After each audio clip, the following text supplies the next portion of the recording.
নতুন coach Xavi আলোনসোর অধীনে প্রথমবারের মতো মাঠে স্প্যানিশ জায়ান্ট রিয়াল মাদ্রিদ। তবে ক্লাব বিশ্বকাপ রাঙাতে পারেনি গ্যালাক্টিকোরা। আল হিলালের বিপক্ষে পয়েন্ট ভাগাভাগি করতে হয়েছে।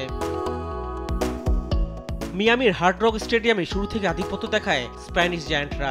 34 মিনিটে গঞ্জালো গার্সিয়ার গোলে লিড পায় রিয়াল।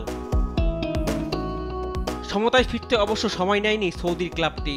41 মিনিটে পেনাল্টি পায় হিলাল, আর স্পট কিক থেকে গোল করতে ভুল করেননি রুবেন নেভেস।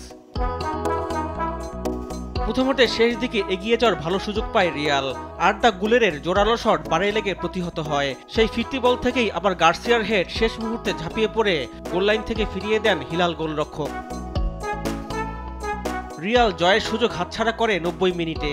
ফ্রান গার্সিয়াকে ফাউল করলে রেফারি প্রথমে এড়িয়ে গেলেও ভিএআর এর সহায়তায় পেনাল্টি দেন।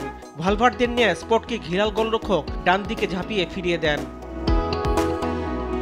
এদিকে জয় দিয়ে মিশন শুরু করেছে ক্লাব বিশ্বকাপের বর্তমান চ্যাম্পিয়ন ম্যানচেস্টার সিটি। উইদাদকে 2-0 গোলে হারিয়েছে সিটিজেনরা। ম্যাচের দ্বিতীয় মিনিটে ফিল ফোডেনের গোলে এগিয়ে যায় ম্যান সিটি। প্রথমার্ধের 42 মিনিটে জেরেমি ডোকুর গোলে ব্যবধান বাড়ায় তারা। দ্বিতীয়ার্ধেও সুযোগ এসেছিল ব্যবধান বাড়ানোর, কিন্তু সুযোগ মিস করায় 2-0 গোলের জয় নিয়ে মাঠ ছাড়তে হয় গার্দিওলার শিষ্যদের। রিফাত আঞ্জুম, দেশ টিভি, স্পোর্টস ডেস্ক।